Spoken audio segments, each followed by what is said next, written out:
So ఫైనల్గా ఒక్కసారి మనకు తెలంగాణలో ఈసారి లోక్సభ ఎన్నికల రిజల్ట్స్ ఎట్లా ఉండబోతున్నాయని ప్రిడిక్ట్ చేస్తున్నారు? ఎందుకంటే మీరు కొన్ని జిల్లాలలో ఆల్రెడీ ఓటా నుంచి సర్వే చేసినామని చెప్తున్నారు, కొన్ని జిల్లాలు తిరిగి వస్తున్నారు కదా. సో ఉన్న 17 స్థానాల్లో మనం ఎప్పుడు ఒకటి మైనస్ చేస్తుంటాం, హైదరాబాద్ ఎంఐఎం అన్నది దానికి ఇక రాజముద్ర. సో మిగిలిన 16 అనుకుందాం. 16 చోట్ల పోయినసారి చూస్తే మనకు బీఆర్ఎస్ 9 ఉన్నాయి, కాంగ్రెస్ 3 ఉన్నాయి, బీజేపీ 4 ఉన్నాయి, సో ఎంఐఎం 1.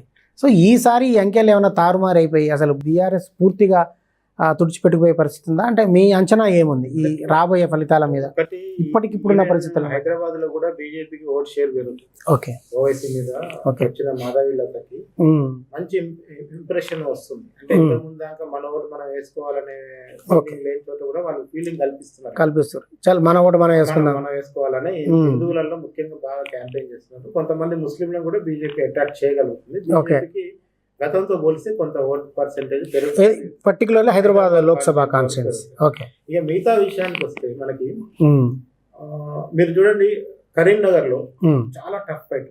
ఓకే, ఇటు వినోద్, అవును, ఇటు మన బండి సంజయ్, ఇంకా కాంగ్రెస్ డిసైడ్ ఇంకా కాలే.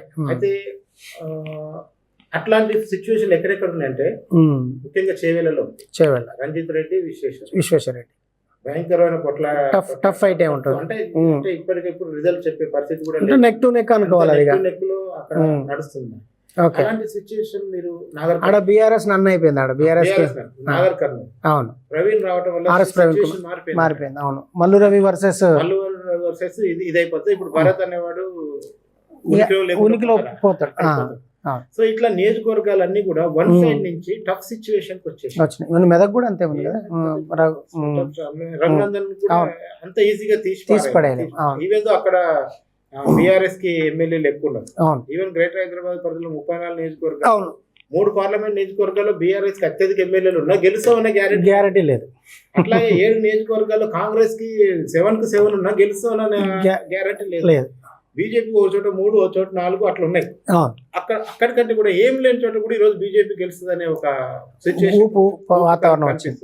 అయితే ఖచ్చితంగా బీజేపీ వర్సెస్ కాంగ్రెస్ జరిగినప్పుడు బీజేపీకి 1 సీట్ అన్నా ఎక్కువ వస్తుందేమో అనే వాతావరణం ఇప్పుడైతే ప్రివేల్ అయి ఉంది. అంటే టోటల్ 17 అనుకుంటే 16లో బీఆర్ఎస్ కు 1, 2 వస్తాయి అనుకున్నా, కాంగ్రెస్ కంటే ఎక్కువ బీజేపీ 1 సీట్ అయినా ఎక్కువ వస్తుందేమో అనే పరిస్థితికి ఈ రోజు తీసుకొచ్చారు. దీనికి కారణం కాంగ్రెస్ చేస్తున్న తప్పులే. కాంగ్రెస్ క్యాండిడేట్ల విషయం కాంచి ఇప్పటి వరకు నానుస్తున్న ధోరణి గాని, ప్రచారం పట్టించుకోకపోవటం గాని, ఈ రోజుకు మనం నిన్న నుంచి మొన్న సాయంత్రం నుంచి బయలుదేరి ఈ రోజుకు 3 జిల్లాలు తిరిగినా, అంటే 4 పార్లమెంట్ నియోజకవర్గాలు కవర్ చేసిన ఎక్కడ ప్రచారం అనేది లేదు. అక్కడెక్కడ బీజేపీ రథాలు అక్కడెక్కడ కనిపిస్తున్నాయి కానీ కాంగ్రెస్ గానీ బీఆర్ఎస్ గానీ ఇంతవరకు అయితే ఇప్పటి నుంచే డబ్బులు తీయడం ఎందుకన్నా దాంట్లో ఉన్నారా? ఇంకా నెల రోజులు ఉంది. నామినేషన్ వేసే వరకు ఇప్పుడు ప్రకటించడంలో ఉంటారా, మళ్ళీ వేరే పార్టీ పోతారా అనేది కూడా ఇంకో డౌట్ ఉంది. ఎందుకంటే వరంగల్ జిల్లాలో మీకు అట్లాంటి సర్ప్రైజ్ కూడా ఒకటి రావచ్చు అంట. అట్లాంటి పరిస్థితి. సో అందుకనే అసలు ఇప్పుడు ఇచ్చిన క్యాండిడేట్లనే నామినేషన్ దానికి ఉంటారా లేదా అనే పరిస్థితుల్లో ఈ రోజు కనుక ఒకటి ముఖ్యంగా అక్షింతలు రామాలయం మాత్రం ఈసారి బాగా పనిచేయదు. ఓకే, అయోధ్య రామాలయము ఆ సందర్భంగా పంచిన అక్షింతలు మాత్రం చాలా చోట్ల ప్రభావం చూస్తుంది. ఎందుకంటే మనం చూసినాం విలేజ్లలో మొత్తం మేళ తాళాలతోటి అక్షింతలు పంచిరుగా. చాలా గ్రామాల్లో మనకు పర్మనెంట్ మోర్లు జై శ్రీరామ్ కొట్టారు, గోడల మీద కొట్టారు. అవును, అక్కడ కాంగ్రెస్ పార్టీ జెండా ఉంది, జై శ్రీరామ్ అని ఆ ఇంటి కాంగ్రెస్ పార్టీ జెండా ఉంది. నేను చూసిన విలేజ్ నేను తిరిగినప్పుడు చూసిన. అంటే వాళ్ళ ఎవరితో సంబంధం లేకుండా అట్లా. సో బీజేపీతో సంబంధం లేకుండా పనిచేసిన ఒక వ్యవస్థలు ఉన్నాయి కదా వాళ్ళకు. ఉన్నాయి. అంటే లోక్సభ విషయానికి వస్తే మాత్రం ఎంతో కొంత అడ్వాంటేజ్ కాంగ్రెస్ వర్సెస్ బీజేపీ మధ్యలో ఉంటుంది రాష్ట్రంలో. ఎందుకంటే బీఆర్ఎస్ కావాలని తన క్యాండిడేట్లను బీజేపీ పంపినట్లు కనపడుతుంది. ఒకటి. రెండోది కాంగ్రెస్ కి అభ్యర్థులు లేని తనాన్ని తెచ్చుకోవడం అనేది అంత దుర్మార్గం ఇంకోటి లేదు. కానీ కాంగ్రెస్ ఇప్పుడు తీసుకున్న అభ్యర్థుల విషయంలో కూడా ఇప్పుడు Danam Nagender blunder mistake, Kadiyam Kavya blunder mistake, 80% గెలవదు ఆమె. నిన్నదాకా అక్కడే ఉండొచ్చు, కావ్య కోటేసేది లేదంటారు. బీఆర్ఎస్ కు నెగిటివ్ ఉన్న పరిస్థితి ఇప్పుడు పాజిటివ్ గా అయిపోయింది. అక్కడ ఏ క్యాండిడేట్ పెట్టినా కానీ కాంగ్రెస్ కొన్ని బ్లండర్ చేసి మెదక్ లో నీలం తీసుకోవటం కూడా పెద్ద. అంటే అంటే మీకు ఒకవైపు దేశంలో ఇండియా కూటమి రావాలని కోరుకుంటప్పుడు లోక్సభ సీట్లు ఎంత జాగ్రత్తగా తీయాలి. చాలా మళ్ళీ లోక్సభ సీట్ని రాష్ట్ర రాజకీయాల్లో ముడిపెట్టి మన సొంత ప్రయోజనాలు లెక్కేసుకుంటే ఇంకా రాహుల్ గాంధీ ఎప్పుడు పీఎం కావాలి? ఓకే. ఒకవైపు ఇండియా కూటమి చీలిపోయి గందరగోళంలో ఉంది. అక్కడ ఎవరు వాడు మా ప్రాంతీయ వ్యవస్థ చూసుకొని ప్రాంతీయ పార్టీలన్నీ కూడా ఈవెన్ కూటమి కూడా ఒక కరెక్ట్ 300 సీట్లలో డైరెక్ట్ 1-1 కంటెస్ట్ చేయకుండా వదిలిపెట్టేసింది. మమతా జారుకునే, నితీష్ జారుకునే, అరవింద్ కేజ్రీవాల్ పరిస్థితి బాగానే బాగాలేదు. ఎవరు మిథున్ ఎవరు మిథున్ వచ్చేది? కేరళలో కూటమిలో ఉన్నా గానీ వామపక్షాలతో ఫైట్ చేస్తుంది అక్కడ.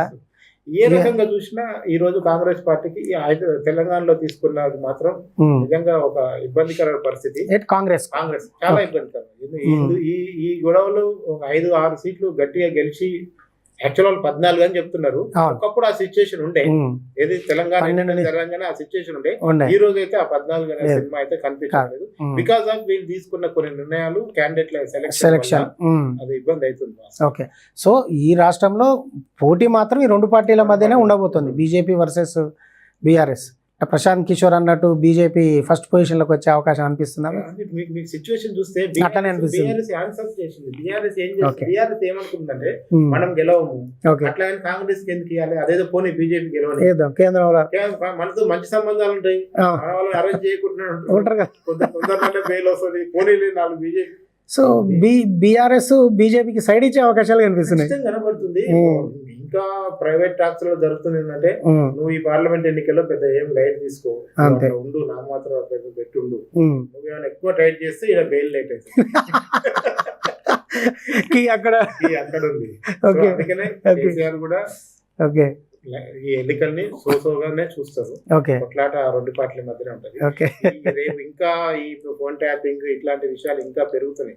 రేపు అర్జెంట్ గా వాళ్ళకి కాంగ్రెస్ కూటమి వస్తే నష్టం బీఆర్ఎస్ కి, బీజేపీ రావాలని కోరుకుని ఏదో మాట్లాడుకుని బయటపడవచ్చు అనే దాంట్లోనే ఉంటాడు కనుక బీజేపీ కూడా వీలైనంత వరకు అన్ని రాష్ట్రాల మీద ఇలాంటిదే ప్రయోగించి ఆయా రాష్ట్రాలను గుర్తులు తెచ్చుకునే ప్రయత్నం చేస్తుంది.